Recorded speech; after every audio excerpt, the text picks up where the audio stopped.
Ajattelin tämän nauhoituksen idea tai niin kuin aihetta ja semmoista, niin kuin, miten ihmiset, mun mielestä ainakin jotkut, jopa kokoomuksen äänestäjät, joten kokoomukseen liittyvä video ainakin pitäisi olla, tai niin nauhoitus, ja pohti sitä tai niin kertoo omaa niin näkemystä siitä, mitä mä oon itse niin kuvittelen ymmärtämäni asiaa.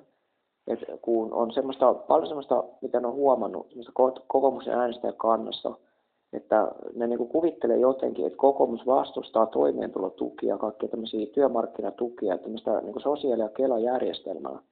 Joten se niin mun ymmärrykseni ei pidä yhtä paikkansa kuin se, miten minä ymmärrän, niin kokoomus on yksi niin tällaisen sosiaalijärjestelmän vannoutuneimpia kannattajia, koska ne on se niin kaikista suurin hyötyjä asiasta. Eli minkä takia kokoomus kannattaisi niin kelatukia, sossutukia ja tämän tyyppisiä asioita, koska se näkee sen mahdollisuutena. Eli se, miten alun perin se sosiaalijärjestelmä on rakennettu Suomeen, niin se ei ole hyödyttänyt kokoomusta, mitä se alun perin on tehty, koska kokoomuslaiset on maksanut veroja, ja sitten niistä verorahoista on maksettu tällaisten kaikkien juoppojen, työttömien, eläkeläisten, kaikkien niin kuntoutujien ja muiden vammaisten ja kaikkien muiden tämmöiset kulut. Ja ne on niin alkuperäisessä suomalaisessa ideassa niin on rakennettu tämmöistä niin sanottua social housing niin kuin englanniksi, eli sossukämppiä, missä ne asuu, ne sosiaalielätit, tämmöiset Kela niin kuin tuen saajat, ja ne niin kuin, on ollut kaupungin ja kunnan omisteisia, eli että on asuttu, niin kuin, nämä tämmöiset spurgulähiöt on ollut aiemmin niin kuin kaupungin kämppiä, että ne on, niin kuin, se on ihan tuossa niin 80-luvulla astikin on rakennettu niitä vielä 90-luvulla, mutta jossain 2000-luvun paikkeilla se on lopetettu se kunnalliskotien rakentaminen, siinä on tullut uusi agenda, kun kokoomus on siirtynyt valtaan. Eli kun niin se valta on siirtynyt SDP:ltä keskustalta mitä ikinä kokoomukselle, niin ne on nähnyt sen sosiaalisysteemin, että siellä pyörii iso raha, ja ne on halunnut sen rahan itselleen.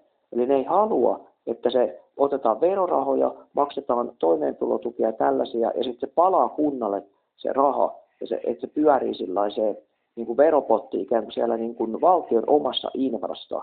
Niin se ei ole niin kuin kokoomuksen hyöty, koska ne ei silloin saa sitä rahaa, vaan se palaa valtiolle takaisin.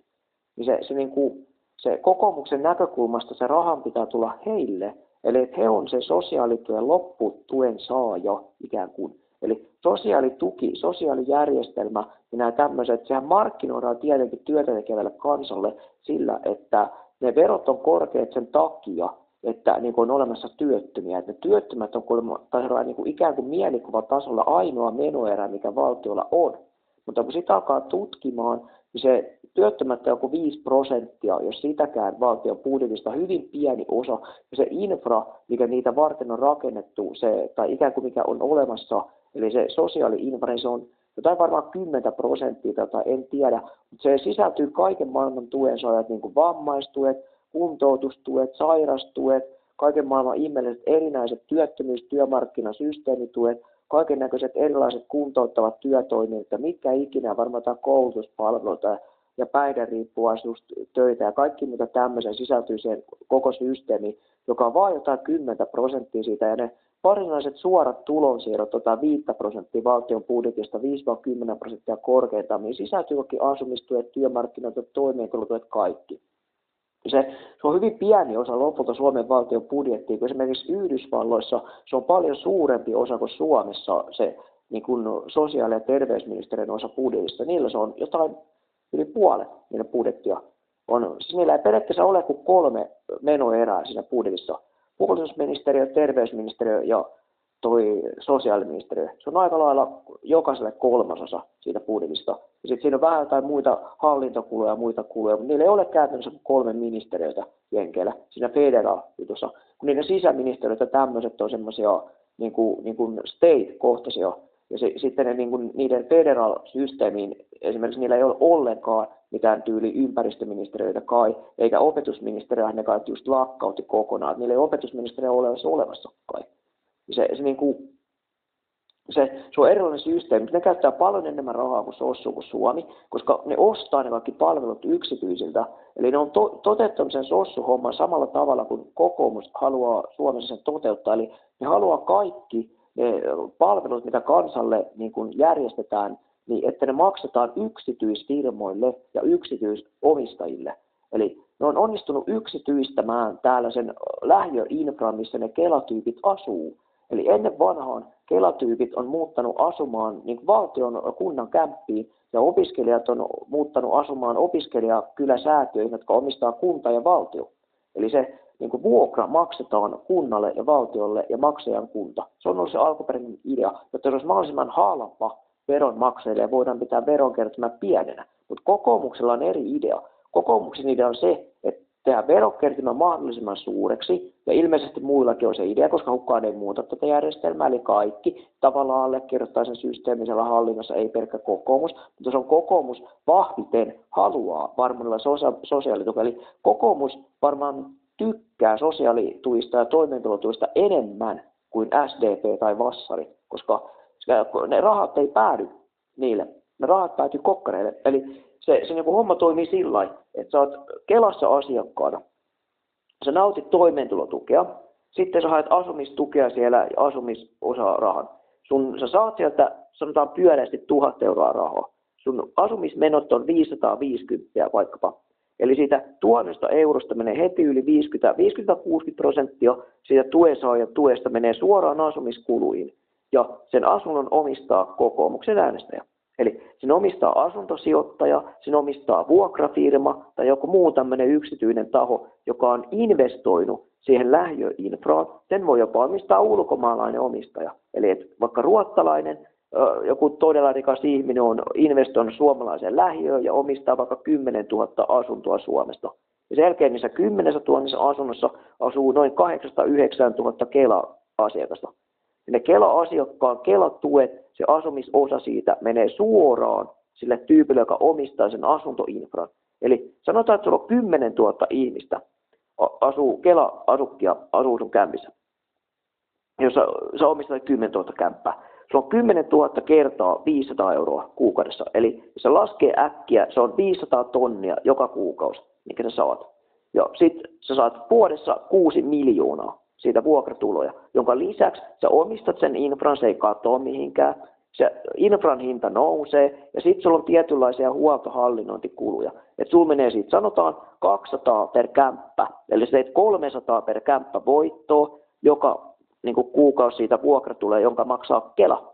Eli sun tulot asuntosijoittajana tulee Kelalta. Eli Kela on se, joka mahdollistaa sun bisneksen. Sä oot tehnyt siitä Kela-asumisesta bisneksen, jonka lisäksi ne tekee sinne sossuinfraa koulutuspalveluita, ne tekee kaiken maailman juttuja. Eli että työvoimatoimisto ostaa vaikka kokoomuslaisen perustamalta firmalta tämmöisen työnhakuun valmentavan koulutuksen. Ja se tarjoaa tämmöistä työvoimakoulutuspalvelua, se yksityinen firma, jolta Kela ostaa julkisilla veronmaksajien rahoilla koulutuspalvelut, jolla valmennetaan ihmisiä, että ne oppis hakemaan töitä, joka kuulostaa täysin absurdilta niin kuin se onkin. Eli siinä on ideakaan, että siinä oikeasti niin kuin tehdään mitään oikeita, vaan siinä vaan julkisrahalla tilataan yksityisfirmalta jotakin. Esimerkiksi näin. Ja siinä niin kuin asuntoinfrassa, jos sulla on 300 per kämppä voitto, se on aika kova kate. Ja sitten se hinta nousee siinä infrassa koko ajan, mitä enemmän sitä rakennetaan, porukkaa muuttaa asua ja niin edespäin, mitä enemmän on asukkaita palveluita jossain paikassa, kun lähiöä aletaan rakentamaan. Sitten siinä on niin kuin 300 per kämppä, 300 kertaa 10 000, sehän on enemmän. Se on 3 miljoonaa, se 10 000 kämpässä, jos 1000 kämpässä olisi 300 tonnia. Eli se on 30 miljoonaa, mitä sä tienaat joka päivä. Sä saat 50 miljoonaa sisään kuukaudessa. Sä saat 600 miljoonaa sisään vuodessa. Mieti sitä. Eli sä saat niin kuin 300 miljoonaa suunnilleen vuodessa voittoa omistamalla ne 10 000 kämppää, jos asuu Kelatyypit.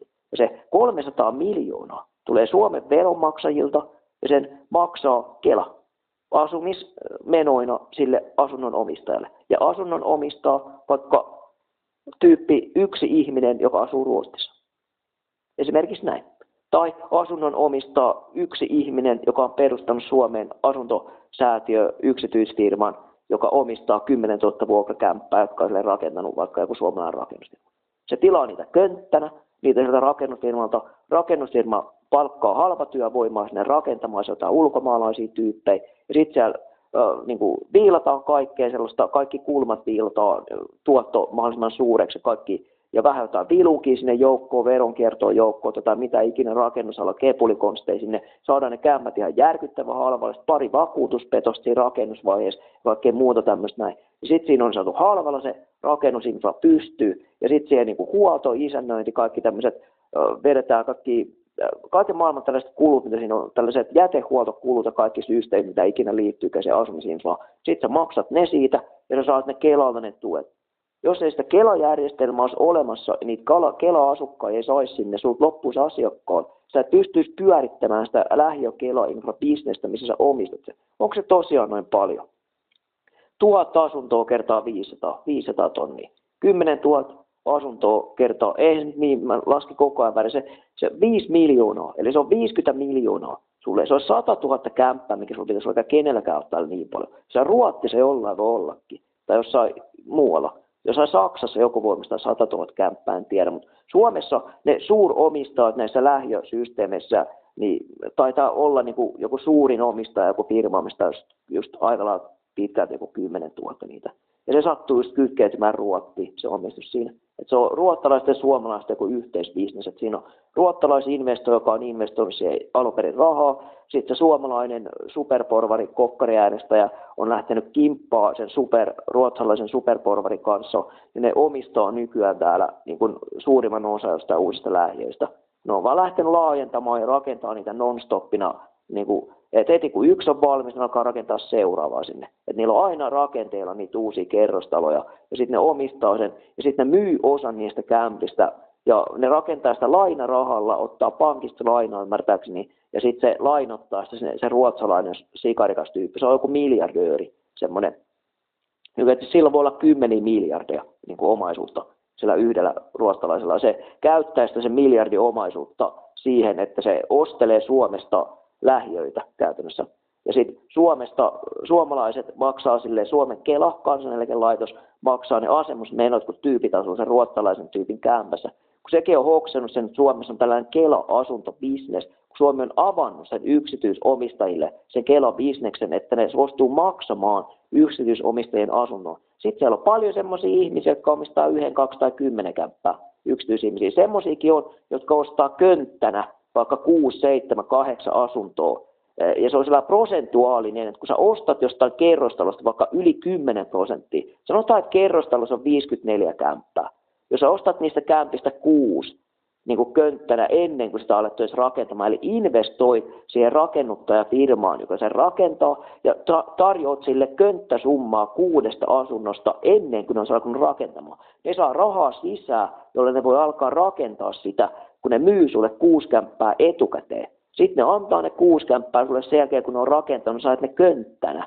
Eli jos se hinta on, mä en tiedä paljon siitä saa alennus, siitä saa tukkualennusta, eli se yhden kämpän yksikköhinta on pienempi kuin jos sä ostaisit 1 tai 2 kämppää. Kun sä ostat sellaista strategisesti just oikein määrän, että susta tulee niille semmoinen semi-suurostaja sille rakennuttajalle, että sä voit saada vaikka 20% halvemmalla se yhden kämpä, niin että sä maksat tavallaan 5 kämppää ja saat 6. Se voi olla niinkin hyvä diili sulle, jos sä osaat neuvotella ja niiden kanssa pystyy puhumaan tälleen. Ja sen jälkeen, kun sä saat ne 6 kämpän avaimet käteen, sä voit myydä niistä 1 tai 2. Kun sä oot lainarahalla ostanut ne esimerkiksi, niin sä myyt 1 tai 2 ja maksat lainaa takaisin. Sitten sulla on jonkun verran lainaa siitä jäljellä, sä omistat vaikka vielä 4 tai 5 kämppää. Sitten sä omaat niihin Kela-tyypit asumaan ja sulla alkaa rullaa siitä Kela-rahat sun tilille. Kun sä omistat ne kämpät, ne rakennuksessa olevat asennut, omistat, missä ne Kela-tyypit asuu. Ja sä äänestät kokoomusta tämän takia, koska kokoomus niin kun tarjoaa sulle sen Kela-infran sun itses alle, jolloin sä alat olemaan Kelatuen loppusaaja. Eli se ihminen ei ajattele sitä suoraan, että kenelle se Kelaraha päätyy. Ne ajattelee vaan sitä ihmistä, joka niin kuin saa sen Kelatuen, että ihan kun se raha ei mene sitten enää eteenpäin, vaan siellä on loppusaaja. Se Kelatyyppi on portaali, jonka kautta sitä verorahaa siirretään jollekin, joka omistaa sen infra, missä se raha kulutetaan. Eli se sossutyyppi, se ei jää sille. Se menee suoraan sen sossutyypin läpi ja päätyy kokkarille. Koska kokkarit on onnistunut järjestää tänne se infran niin, että se on yksityistetty. Eli siitä menee suoraan siitä tonnista, minkä se saa se Kelatyyppi, niin 500-600 suoraan. sille tyypille, joka omistaa sen kämpän. Kuka se sitten sattuu olemaankaan. Se voi olla joku, joka ei äänestäkään kokkareita, mutta jos tämmöistä infraa ei olisi Suomessa, niin kenelläkään ei olisi tällaista mahdollisuutta. Eli asuntosijoittamista ei olisi olemassa käytännössä. Mutta asuntosijoittaminen on Suomen yksi suosituimpia sijoitusmuotoja, koska se on paras. Siinä on kaikista paras hintalaatusuhde ja hyötysuhde ja voittosuhde. Se on järkyttävä hyvä bisnes. Sä saat halvalla niitä kämppiä jostain, niin vaikka könttänä nimenomaan. Sä myyt niistä pari voitolla. Ja sen jälkeen sulla on kämppi ja sä maksat sitä lainaa takaisin siitä, kun sulla tippuu Kela-rahaa sun tilille niiden sun Kela-asukkeen kautta.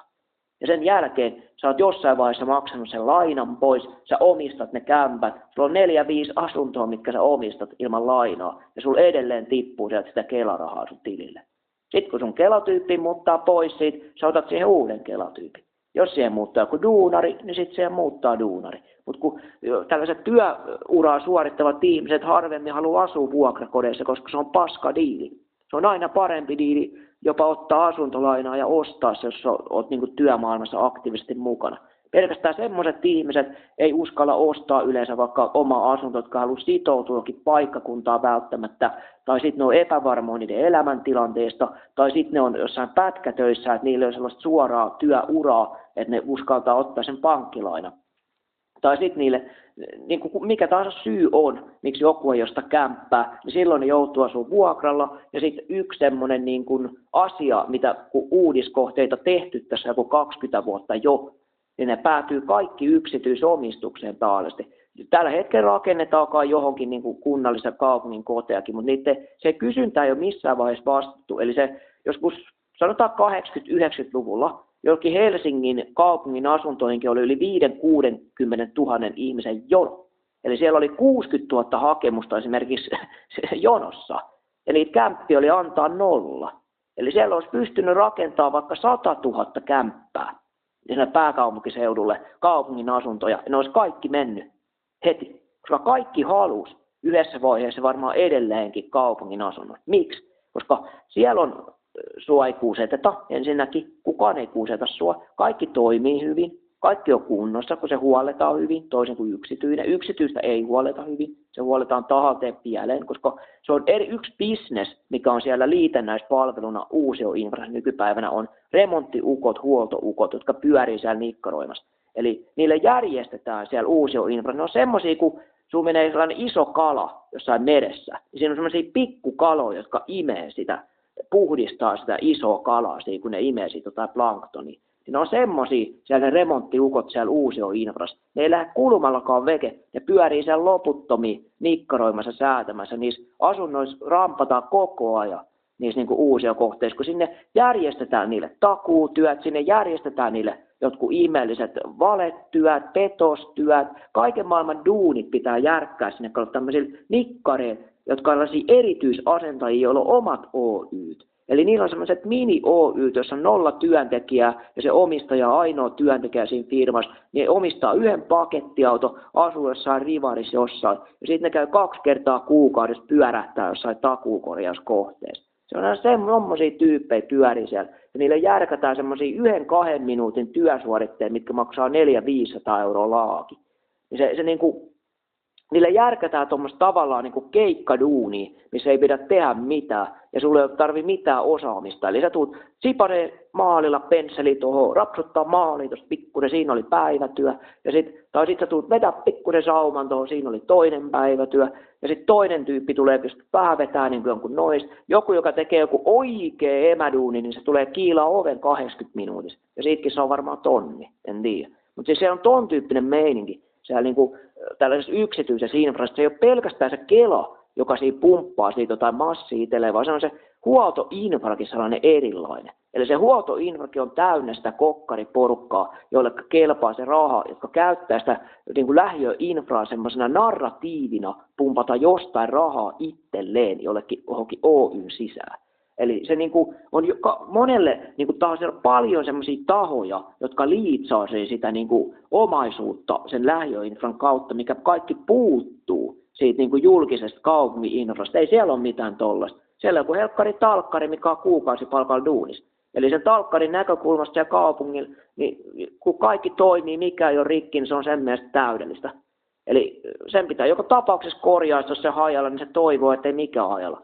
Kun se niin kuin, ettei se tarvitse tehdä duunia, niin saa sen palkan joka tapauksessa, jos mikään ei ole hajalla, niin silloin se ei pidä tehdäkään mitään, kun sä oot talkkari. Mutta sun pitää tehdä peruspihatyötä, mitkä sut vaaditaankaan, se ei se perusduuni. Mutta jos jotain hajoaa jossain, joku ihmeellinen putki vuotaa, niin sun pitää käydä korjaa se, kun sä oot talkkari. Mä en tiedä, saat sä mitään erikoisliksaa, siitä se vaan kuuluu sun työnkuvaan. Mutta yksityiset, jos mikään ei ole ikinä hajalla ja kaikki toimii, niin niillä on 0 euron tulot. Niillä ei ole mitään tuloja niin kauan, kunnes ne saa itselleen keikkatöitä. Eli niiden näkökulmasta kaiken pitää olla koko ajan paskana. Ja kaiken pitää olla uutena rikki, ja kaiken pitää hajoa heti, ja kaiken pitää mennä suoraan paskaksi normaalissa kulumisessa. Eli ne valitsee semmoiset materiaalitkin niihin. Eli ne alkuperäiset kaupungin kämpät on rakennettu sillä, että ne ei mene paskaan kuntoon eikä paskaksi. Ensinnäkin kylppäreihin on asennettu muovimatot, sen takia, että ne ei homehdu. Kun vuokra-asukkaat läträä ja sekoilee siellä, niin kaakelit homehtuu niillä aina. Kaakeleissa on ne saumauskohat, missä on urat, mihin vesi jää muhimaan. Niin muovimatosta puuttuu se kaikki. Se on tasainen pinta, niin se vesi paluu siitä sinne viemäriin. Ei se voi homehtua samalla tavalla kuin joku kaakeli. Kun ne on aina homeessa, ne jotkut lähiökaakelisysteemit, ja ne rakentaa just sen takia niitä kaakeleita, ja sen mahdollisimman päin pieleen päin persettä siellä yksityisessä lähiöinfrassa, että kaikki menisi paskaksi, niin se on niiden tavoite, että kaikki menee rikki siellä, koska niiden duuni perustuu siellä huollossa siihen, että ne korjaa sen rikkinäisen jonkun toisen lasku. Niin se niin kuin, sitten ne rakentaa putket viemäreihin sillä, että ne alkaa haisee, kun on vuoden uudet. Eli ne pinnottaa sellainen aineella, mikä kerää orgaanista materiaalia niin, että se tarttuu siihen putken pintaan. Se on semmoinen ruskea, se putki sieltä sisältä. Sen jälkeen, kun sä oot asunut siinä vuoden uudessa kämpässä. Eli se pitää vuoden välein soittaa, kun putkimies putsaamaan ne putket, kun ne alkaa haisee mädäntyneeltä. Silloin, että siellä haisee semmoinen viemäri siellä niin kuin kämpässä, kun ne tekee tahalteen sille, pistää jotain kemian ainetta siihen putkeen, että se niin kuin tarttuu siihen joku, että se sitoo orgaanista materiaalia sinne putken pintaan, sisäpintaan. Että se pitää avaa se putki ja pitää rassailla rassilla kerran vuodessa, että se ei haise. Et kun se alkaa haisee se putki, niin silloin se on signaali asukkaille soittaa huoltoon, ja sä soitat huoltoon, että haisee viemäri. No mä tuun katto. Kai se tietää se tyyppi, että no niin jätkät hommas mulla just duuni. Kun niille sen pitää mennä koko ajan paskaksi, sen lähiöinfran, mikä nykyään rakentaa, että sinne saadaan ylimääräisiä huoltokuluja, eli duunia sälleen. Sillä ne ajattelee. Eli se on vittumaista asua, kun siellä ei mikään toimi, kaikki on paskana, kaikki koko ajan ramppaa, kun huoltojengi saa pyörimästä. Koska niille pitää saada duunia siellä, kun niille ei ole, jos ei mikään ole paskana, niin pitää varmistaa, että kaikki on paskana tai menee paskaksi. Sitten kun ne on nämä uusia kohteet, sinne tehdään 400 eri remonttia. Eli se ihan valehtelemat, voi yhteen kerrostaloon tulla 400 eri remonttisuoritetta. Ja ne kaikki remonttisuoritteet jaetaan yksittäisiksi työsuoritteiksi. Että yksi rapsuttaa minuutin maaliin, yksi vetäsee maalille sentin seinää, sitten yksi saumaa 20 senttiä tosta, ja sieltä pitää tulla aina uusi firma tekemään se yksittäinen työsuorite. Siellä ei voi tulla yhtä sälliä, vetää siitä sauman, vetää maalin pois, ja sitten siitä pikkumaalin siellä, noni, kämppä korjattu. Vaan sieltä pitää tulla 3 firmaa, tekee ne kaikki työsuoritteet omalla matkakorvauksella. Se toimii tuolla tavalla siellä yksityishommassa. Niin se on eri juttu. Kun sen takia ihmiset haluaa niitä kaupungin kämppiä, kun se toimii, se infra. Eli se toimii, ne on suunniteltu järkevästi, eli se arkkitehtikin on miettinyt sitä asukasta, eikä sitä liiketoiminnan harjoittajaa, joka pumppaa rahaa sen infran kautta itselleen. Kun ne on bisneskohteita, ne uusia kohteet, niin muuttaa kelautuvia. Eli lähiö se on bisneskämppä, jolla on tarkoitus pumpata rahaa julkishallinnosta omaan taskuun. On se motiivi, millä niitä rakennetaan. Se ei tietenkään ole rakennettu sitä asukasta varten. Eli se nykyinen uusiolähiö, mitä ne rakentaa, niin ne ei rakenna niitä asuntoja, niitä ihmisiä varten, jotka muuttaa sinne asumaan. Koska ne ostaa joku kokkarityyppi, joka asuu jossain omakotitalossa, jossain Kroisosmestassa. Ei se sitä kiinnosta yhtään, niitä siellä lähiöinfrassa on, kun se ei ikinä suostuisi muuttaa sinne itse asuu. Se on ihan sama se, että siellä on kaikki paskana, mikä ei toimi. Eikä se kiinnosta niitä rakentajia, eikä niitä huoltotyyppejä. Kuka niistä ei asu siellä, eikä niitä remontoitteja ja takuukoreja. Se ei kiinnosta ketään. Koska ketään niistä, kaikki tietää, että se on niin täyttä paskaa ja sekundaa, mitä ne rakentaa, että ne ei ikinä muuttaa sinne asumaan. Ei yksikään kokkari asu lähiöissä. Ja niitä ei kiinnosta vittuakaan. Ne rakentaa sen tahalteen päin perse, suunnittelee kaiken niin, että se menee rikki jo normaalissa käytössäkin. Ja sen, että se pystyy mahdollisimman paljon remontoimaan, nikkoroimaan, huoltamaan ja säätämään jollain perukkeella.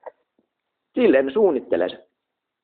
Ja se entinen vanha lähiöinfra on suunniteltu sillä, että se tehdään mahdollisimman halvalla, sitä ympäristöä muokataan mahdollisimman vähän, kaikki mettät jätetään sinne, siihen tehdään minimi-infra niin helposti ja halvasti kuin pystyy, kaikki materiaalivalinta on niin halpoja kuin pystyy, ja sitten se rakennetaan sillä, että se ei mene paskaksi.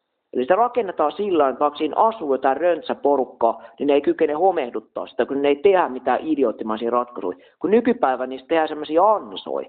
Että miten tahansa sä elät siellä, niin se menee jollain tasolla rikki, se kämppä. Että sä et pysty edes normaalisti elää ilman, että se viemärit haisee tai kylppärit homehtuu tai joku juttu on paskana tai ilmastointi jotenkin hajoaa. Se on kaikki rikki ja niin kuin uutena. Eli eikä se remontoidaan 400 kertaa se systeemi ja sen jälkeen se käytös vuoden välein hajoaa.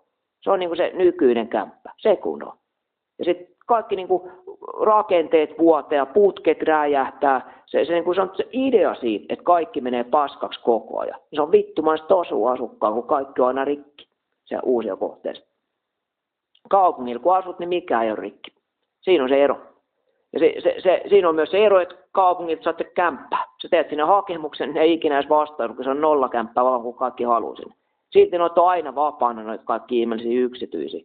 Ja ihmiset menee sinne yksityille sitten, kun ne on päättänyt siinä 2000-luvun alussa ja 90-luvulla varmaan, että kaupungin me ei vastata kysyntään.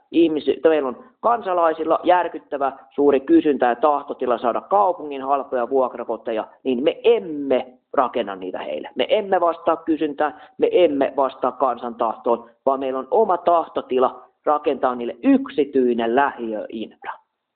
Ja sen ne on tehnyt. Ja sen takia tämä kokoomus kannattaa toimeentulotukea.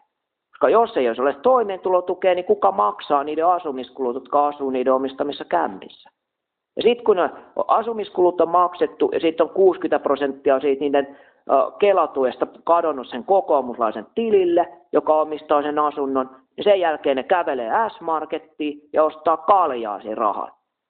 Ja sitten joku omistaa sen Panimon, joku kokoomuksen äänestäjä, jonka ne ostaa, joku omistaa Keskon, joku omistaa S-ryhmän, ja ne rahat lähtee pyöriin sinne niiden firmoihin. Eli ne saa ostovoimaa, jonka ne kuluttaa siellä niiden kokkareiden omastamassa firmassa. Eka siitä lähtee 600 niille vuokra- ja asumistuloina, sitten ne maksataan sähkölasku niiden puolesta, sekin on joku Fortumi tai joku, joka on sentään valtio-omisteinen tai sitten joku kunnallinen, sekin on vanhaa infraa, että sähköfirman omistaa kunta tai kaupunki. Se on Helsingin Energia, Heleni, Turku Energia ja niin edespäin.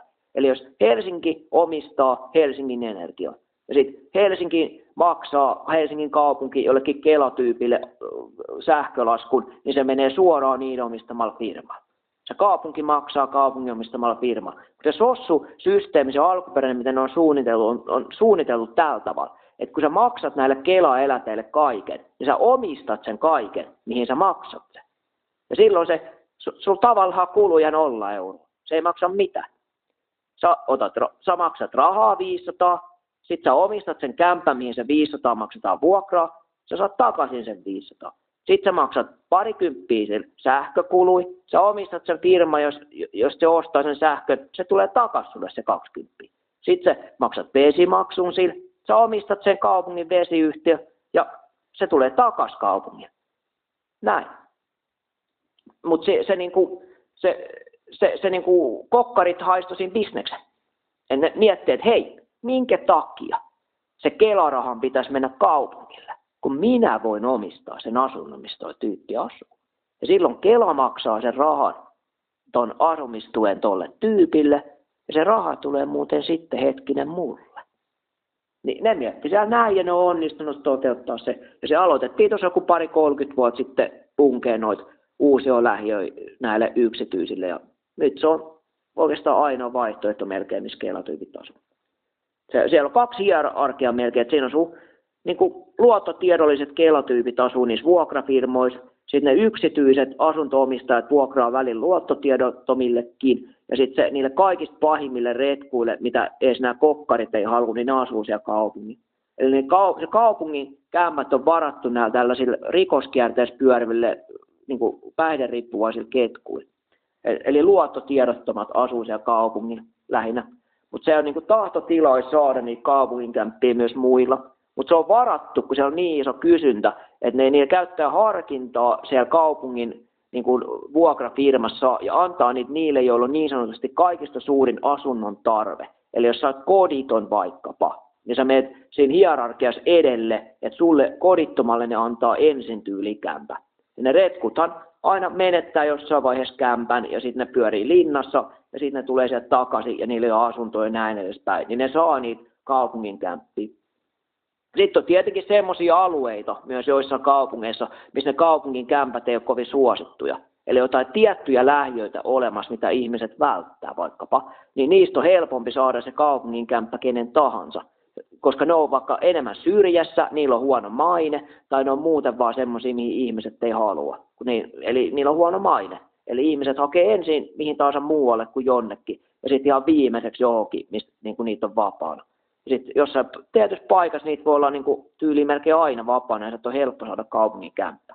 Joissa kaupungissa on tolleen. Se voi tarkoittaa sitäkin, että kaikki muut kaupungin lähiöt on vaikka 4-5 kilometrin säteellä keskustassa, kun yksi on jossain 2 kilometrin päässä jossain keskellä ei mitään, niin kukaan ei halua sinne.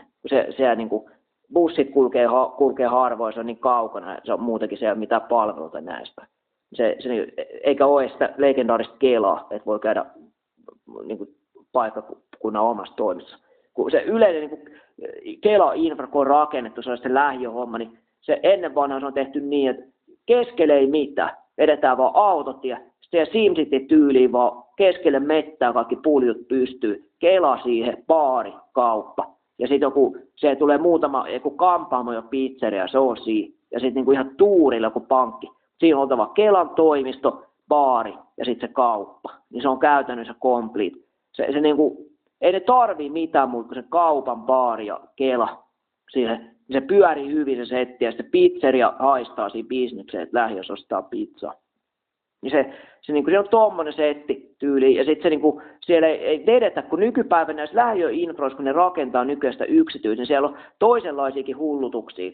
Eli siinä vanhassa niinku kunnallisessa lähiöinfrassa ne on vaan blokannut se sinne mettän keskellä. Eli siellä on kaikki kalliot, siirtolohkareet ja metiköt, sä voit joka paikkaa kävellä mettäpolkuun. Kun sä lähet siitä kämpiltä, sä kävelet, siinä on minimi-infra, siinä on se joku roskakatos, joku parkkipaikka, minimi, kenelläkään auto edes ole, ja sitten joku leikkikatos ja tamppaustelinen ja tämmöinen. Ja sitten kun sä käännyt suoraan talon kulmaan, niin alkaa metikkä. Suoraan. Ja sitten sä voit metiköstä kävellä kaikkien kallioiden yli, siellä on muurahaiskekkoja, oravat pyörii, jotain jäniksiä juoksee siellä. Siellä on eläimillekin infraa jätetty. Niin sitten kun sä kävelet missä tahansa tiellä, niin siinä on aina pöpelikköä siinä vieressä puita. Sä voit missä tahansa, kun käännyt tieltä vasemmalle, saat 5 metrin päästä mettä sisään. Se on joka paikassa noin niissä vanhoissa lähiöissä. Nykypäivänä, kun sä menet näihin uusiin lähiöihin, mitä ne rakentaa yksityisellä, niin ei. Ne vetää eka mettän pois kokonaan, ne vetää joka ikisen puu irti sieltä, että siellä on yhtäkään sellaista alkuperäistä puuta. Ne räjäyttää kaikki kalliot, sitten ne tasoittaa ne pinnanmuodot, se on semmoinen lätty. Sitten ne vetää sen täyteen nurmikko, sen koko lähiö. Ja sitten ne nurmikko vedetään täyteen pensai. Sitten siellä palkataan joku tyyppi kävelemään 5 metriä drooniruohonleikkurin perässä. Sekin pitää tehdä niin hankalasti kuinkin pystyy, että sille pitää ostaa joku erikoiskallis drooniruohonleikkuri, joka on se sama vehje kuin missä ne normaalisti istuu päällä, mutta siihen vaan asennetaan kuin kauko-ohjain.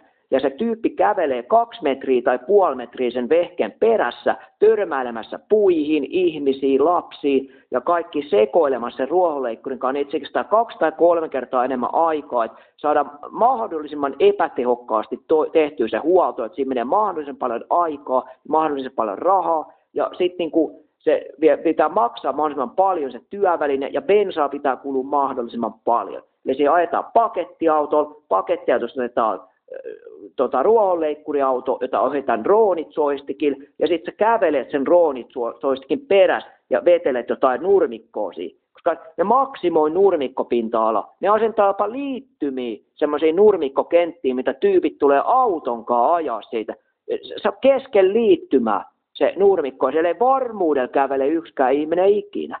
Ne vetää siitäkin puut pois, kukat pois, kasvattaa siihen kuin tekonurmikko ja palkkaa tyypin ajan nurmikkoa siihen. Eli ne vetää joka paikkaan nurmikko, semmoisen keinonurmikko, joka istutetaan jälkeenpäin siihen jotenkin. Ja sitten jokainen puu, joka on istutettu, niin istutetaan erikseen. Ja se on joku tuontipuu, joka ostetaan tai tuodaan ulkomailta, ei Suomen natiivipuu, vaan kuin tuontipuu, joka istutetaan siihen erikseen. Niin kuin yksittäinen puu aina, että sä tilaat yksityisfirman, joka tulee istuttamaan sen puun siihen. Eikä sä vedät sen suomalaisen mettän kokonaan paskaksi. Vedät kaikki kalliot, sä räjäytät ne. Sitten sä vedät tasotat ne kaikki pinnanmuodot, saat mahdollisimman paljon rahaa kulumaan, kun sä muokkaat maastoa. Sekin maksaa. Että yksityiselle firmalle maksat siitä, kun ne muokkaa sen maaston, että ne vetää kaiken rikki, paskaksi, pois. Ja sen jälkeen se on semmoinen blokki, ja sitten sä suunnittelet sen täyteen nurmikkoa, tätä pensasaitaa, ja sitten täyteen niitä istutettuja puita sinne tänne. Sitten niitä pensaita, sä et ikinä anna sen kasvaa pensaaksi, vaan sä palkkaat tyypit leikkaamaan sen semmoiseksi 10 sentin keppimereksi. Ja sitten kun se juoppo kaatuu, se menee silmästä läpi ja se on teholla. Sitten kun joku lapsi leikkii, juoksee, se kaatuu, se menee se kaulasta sisään ja se kuolee. Et se niin kuin kuolee ihan ihmisiä, varmaan olisi lähiöissä niihin keppeihin. Kun sä palkkaat tyypit, sä et anna sen pensaankaan kasvaa siinä kasvillisuudesta niin kuin pensaaksi. Sun pitää tulla istuttamaan siihen metsän tilalle pensaita ja tällaista kaavoittaa se näin, että siellä ei ole yhtäkään puuta. Ja sitten se pensas pitää tulla monta kertaa kesässä aina leikkaamaan jollain bensakoneella. Se pitää saada mahdollisimman paljon ihmisiä sinne töihin, jotta sun pitää saada mahdollisimman paljon ihmisille kuluja, jotta se huolto maksaa mahdollisimman paljon, jotta siellä kuluu mahdollisimman paljon rahaa. Jotta sieltä tulee mahdollisimman useammalle osakeyhtiöille rahaa sisään. Kun niillä on osakeyhtiöt, jotka tulee leikkaamaan ne nurmikot, eli ansottamaan sen lähiön niin, että jengi kuolee sinne. Niin se on se, niin kun niitä ei kiinnosta se, jos joku lapsi kaatuu siihen ja se delaa, tai joku se juoppo kaatuu ja se menee silmästä läpi se keppi. Niitä kiinnostaa se, että kun mä tuun vetää tämän pensaan tästä paskaksi, joka siihen on vedetty sen niin kuin suomalaisen metsän tilalle, ja mä saan tästä rahaa. Ja sitten kuluu bensaa. Sekin kiinnostaa, että bensaa kuluu mahdollisimman paljon. Se on aina hyvä. Niin se saadaan kasvihuonekaasuja, joka on tavoitteesta. Se on se idea tässä hommassa. Että niistä pitäisi olla mahdollisimman paskoja kaikella tavalla, että niissä ei ole käytännöllisyyttä enää. Kaikki luonnollinen pitää tuhota, metsä pitää etenkin tuhota, ja sitten eläimille ei saa olla elintilaa, ne pitää kokonaan jyrätä sillä, että siellä ei ole yhtäkään eläintä. Ei niissä pyöri niissä nykyisessä niissä ei ole oravia. Näissä ei ole oravia, ei ole mitään. Linnut lentelee jossain aina, mutta ei ole eläimiä enää, jos tällaisia uusia lähiöistä. Sieltä puuttuu puut, ja sieltä puuttuu kasvillisuus, ja sieltä puuttuu tällaiset niin kuin luonnolliset systeemit. Noissa vanhoissa lähiöissä, niissä kaupungin lähiöissä, mitkä on alkuperäisesti tehty niin ennen vanhaa, ne ei ole jaksanut nähdä ylimääräistä vaivaa ja tehdä ylimääräistä työtä. Ne on nähnyt siinä järkeä. Ne on vaan vetänyt sen sinne mettän keskeisen blokin ja minimi-infran autotiet pelkästään, että sinne pääsee ajaa pihalle ja näin. Se on siinä, ei mitään ylimääräistä. Nykypäivä ne vetää sen koko mettän, koko sit alueet pois. Ne aloittaa siitä, että mettä pois kokonaan, koko alueella. Sitten pinnanmuodot pois ja kalliot räjäytetään kaikki. Se on jopa semmoisia taloja, että ennen vanhaa ainakaan pihalla on joku siirtolohkare. Ne on vaan jättänyt siihen siirtolohkareen. Kalliotkin jätettiin ennen vanhaa niin kuin taloyhtiöiden pihalle ja kaikkea. Ne on ne hienoja. Ne on luonnon muodostelmia semmoisia. Sä et saa takaisin niitä enää, kun sä räjäytät kaikki. Mutta se kato, sit tulee aina lisäkustannuksia ja sulla saat narratiivin siirtää osakeyhtiön tilille rahaa. Se, että kun julkisesti potista maksat niille ja sitten saa rahaa ja ne tuhoaa sulle koko Suomen, jos sä maksat vaan niille. Ne vetää, kato, eka räjäytetään kalliot pois, ei kalliot ole enää, päästiin niistä ero. Sitten kaikki pinnanmuodot pois, ei ole yhtään mäkeä eikä nousu, on pelkkää tasasta lättyä. Sitten koko mettä pois, kaikki puut pois, siirtolohkareet pois, kannot pois, muurahaiskeet pois, oravat pois, kanit pois, kaikki pois, linnutkin pois, jos vaan saa. Sitten sen jälkeen pelkki istutettuja ulkomailta tuotuja tuontipuita, sitten pelkkiä ulkomaalta ostettuja pensaisia, ja nyt on hieno, ja sitten palkataan tyyppi vetää se pensas, että se on pensaan funktioon olla keppimeri, on meidän uusi lähiö. Siinä on sulle. Se on tämän tyyppinen homma. Ja sitten Kela maksaa, sinne muuttaa Kela-jengi sisään, ja kokkarit omistaa, ja rahaa tippuu niiden tiihin. Siinä on se idea, se hommasta. Eli kokkarit käy eka niin kuin tuhoa sen koko mesta, tuhoamaan kaiken metikö, kuluttamaan niin paljon bensaa kuin ne pystyy, ja sitten niin paljon rahaa pitää maksaa kuin pystyy. Ne menee kaikki niiden firmoihin, kun ne muokkaa sen maasto ja rakentaa sen sillä mahdollisimman vammaisesti. Sitten ne rakentaa sen lähiön niin, että se on niin paska ja sekundaisia, että ei mikään toimi kuin vaan mahdollista. Sitten sinne tehdään niin paljon huoltoa ja remontteja kuin ikinä vaan pystyy. Ja sitten sen jälkeen sinne muuttaa Kela-jengi asumaan, pumppaamaan niin paljon Kelasta niille vuokratuloja kuin vaan pystyy. Eli kaiken pitää maksaa niin paljon kuin vaan pystyy. Ja kaikessa pitää nähdä niin paljon ylimääräistä vaivaa kuin vaan ikinä vaan mahdollista. Ja kaikkea pitää palkata niin monta firmaa kuin ikinä vaan pystyy sinne säätämään ja kikkailemaan, ei minkään takia. Se on se idea. Ja sitten saadaan niin paljon rahaa kulumaan kuin mahdollista siihen asuntoinfraan. Ja sitten joistakin ihmisistä tulee rikkaita. Ja sitten se on hienoa.